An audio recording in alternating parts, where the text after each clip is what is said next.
بسم اللہ الرحمن الرحیم۔ السلام علیکہ یا صاحب العصر والزمان۔ امام علیہ السلام نے فرمایا کہ یہ آیت کریمہ ہماری شان میں نازل ہوئی ہے۔ اس کے بعد فرمایا کہ جب کہ یہ آیت کریمہ کیا ہماری آیتیں تمہارے اوپر نہ پڑھی گئیں، یعنی مولا علی علیہ السلام کے بارے میں، فَكُنْتُمْ بِهَا تُكَذِّبُونَ، کیا تم اس کو جھٹلاتے تھے؟ سورہ مومنون 23 آیت 105۔ سوال: ابو بصیر کہتے ہیں کہ میں نے حضرت امام محمد باقر علیہ السلام سے اس آیت کریمہ کے متعلق پوچھا، ان الذین قالوا ربنا اللہ ثم استقاموا، یقیناً جن لوگوں نے کہا کہ ہمارا رب اللہ تعالیٰ ہی ہے، پھر اس بات پر قائم رہیں۔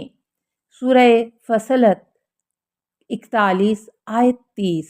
جواب: امام علیہ السلام نے ارشاد فرمایا، خدا کی قسم وہی راستہ ہے جس پر تم گامزن ہو، اس لیے ارشاد خداوندی ہے، وَأَلَّا وَاسْتَقَامُوا عَلَى الطَّرِيقَةِ لَأَسْقَيْنَاهُمْ مَاءً غَدَّاقًا، اور اگر وہ ایمان کے راستے میں ثابت قدم رہتے تو بہت زیادہ پانی سے انہیں سیراب کرتے۔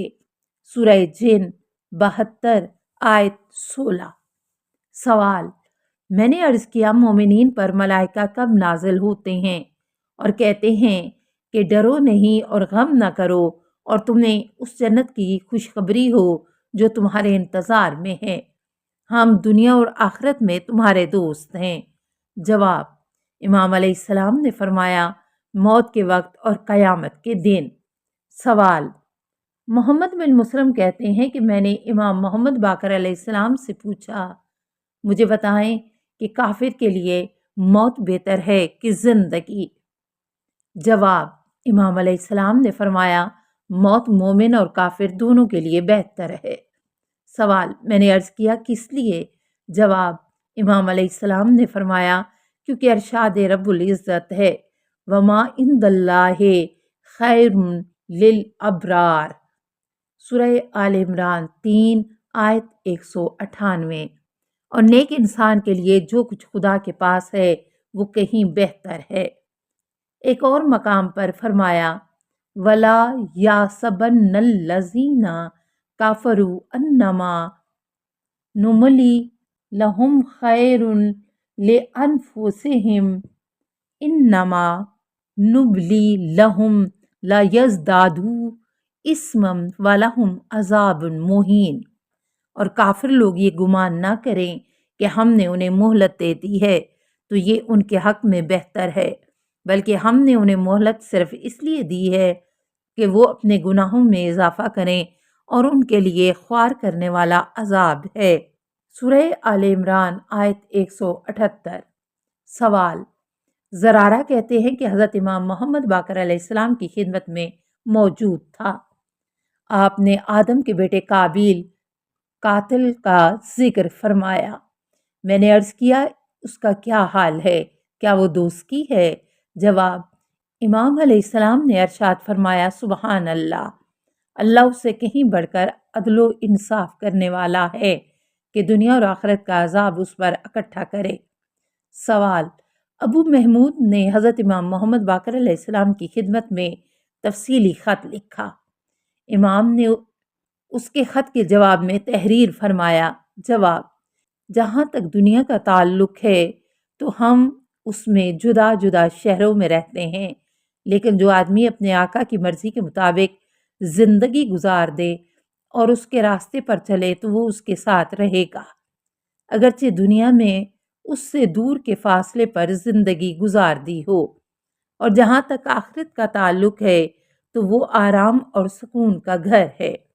سوال: ابو عبداللہ قزوینی کہتے ہیں کہ میں نے امام محمد باقر علیہ السلام سے پوچھا کہ کس وجہ سے انسان کی ولادت ایک جگہ جبکہ وفات کہیں اور واقع ہوتی ہے؟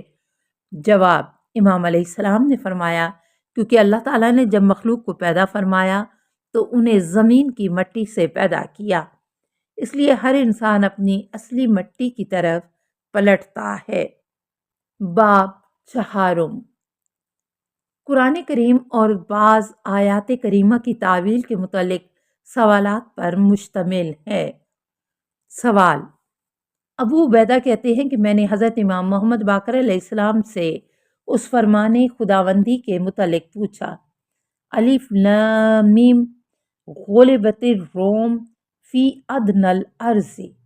الف لام میم، روم والے شکست کھا گئے اور یہ شکست نزدیکی زمین پر واقع ہوئی۔ سورہ روم 30 آیت 1 تا 3۔ جواب: امام علیہ السلام نے فرمایا، اے ابو عبیدہ، اس آیت کریمہ کی ایک تفسیر ہے کہ جسے اللہ تعالیٰ اور راسخون فی العلم کے سوا کوئی نہیں جانتا۔ جب رسول اللہ صلی اللہ علیہ وسلم نے مدینہ طیبہ ہجرت فرمائی، اس وقت اسلام کامیاب اور ظاہر ہو چکا تھا، تو آپ صلی اللہ علیہ وسلم نے روم کے بادشاہ کو خط لکھا، جبکہ فارس ایران کے بادشاہ کو دوسرا خط لکھا، اور اس خط کے ساتھ اپنا نمائندہ بھی بھیجا تاکہ اسے اسلام کی دعوت دے۔ روم کے بادشاہ نے رسول اللہ صلی اللہ علیہ وسلم کے خط کا احترام کیا اور آپ صلی اللہ علیہ وسلم کے قاصد کا احترام کیا، جبکہ ایران کے بادشاہ نے آپ صلی اللہ علیہ وسلم کے خط کی اہانت کرتے ہوئے اسے پھاڑ ڈالا اور آپ صلی اللہ علیہ وسلم کے نمائندے کی توہین اور تحقیر کی۔ ایران کا بادشاہ ان دنوں رومی بادشاہ سے جنگ لڑ رہا تھا اور مسلمانوں کی خواہش تھی کہ رومی شہنشاہ ایرانی بادشاہ پر کامیابی حاصل کر لے، کیونکہ وہ ایسے خطے میں رہ رہے تھے کہ انہیں بادشاہ ایران سے بڑھ کر بادشاہ روم سے امید تھی۔ جب ایرانی بادشاہ نے بادشاہ روم پر کامیابی حاصل کی تو مسلمان روئے اور غمگین ہوئے، تو اللہ تعالیٰ نے یہ آیت کریمہ نازل فرمائی: الف لام میم، رومی ہار گئے اور یہ شکست نزدیکی سرزمین پر واقع ہوئی، یعنی ایران نے روم پر زمین کے نزدیک ترین نقاط شام اور اس کے اطراف میں کامیابی حاصل کی۔ اس کے بعد ارشاد فرمایا، اور فارس والے روم پر کامیابی کے بعد بہت جلد چند سالوں میں شکست کھا جائیں گے، اور فرمایا یہ سب کام خدا کی طرف سے ہیں، چاہے اس حکم سے پہلے یا بعد میں، اور اس دن اہل ایمان ایک اور کامیابی کے باعث خوش ہوں گے، خدا کی مدد سے، اور وہ جس کی چاہے مدد کرتا ہے۔ سوال: میں نے عرض کیا، کیا اللہ تعالیٰ نے یوں نہیں فرمایا کہ چند سالوں میں، جبکہ مسلمانوں کو رسول اللہ صلی اللہ علیہ وسلم آپ کے بعد خلافت حضرت ابوبکر میں کئی سال گزر گئے، یہاں تک کہ مومنین نے خلافت حضرت عمر میں فارس پر قبضہ کیا؟ جواب: امام علیہ السلام نے فرمایا، کیا میں نے تجھے نہیں بتایا تھا کہ اس آیت کے لیے تعویل اور تفسیر ہے؟ اے ابو عبیدہ، قرآن حکیم میں ناسخ اور منسوخ بھی ہے، کیا تم نے یہ نہیں سنا؟ سب کام خدا کی طرف سے ہے، اس سے پہلے اور اس کے بعد شکست اور کامیابی یعنی مشیت اسی کے ہاتھ میں ہے کہ وہ مقدم کو مؤخر کر دے اور مؤخر کو مقدم کر دے۔ السلام علیکہ یا صاحب العصر والزمان، الامان الامان الامان من فتن الزمان۔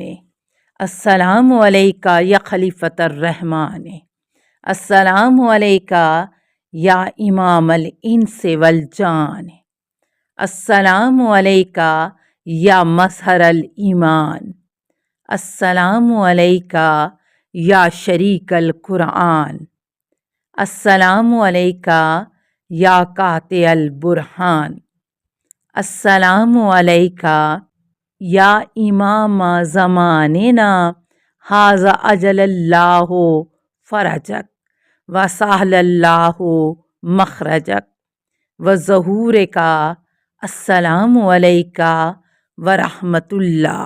اللہم صلی علی محمد و آل محمد۔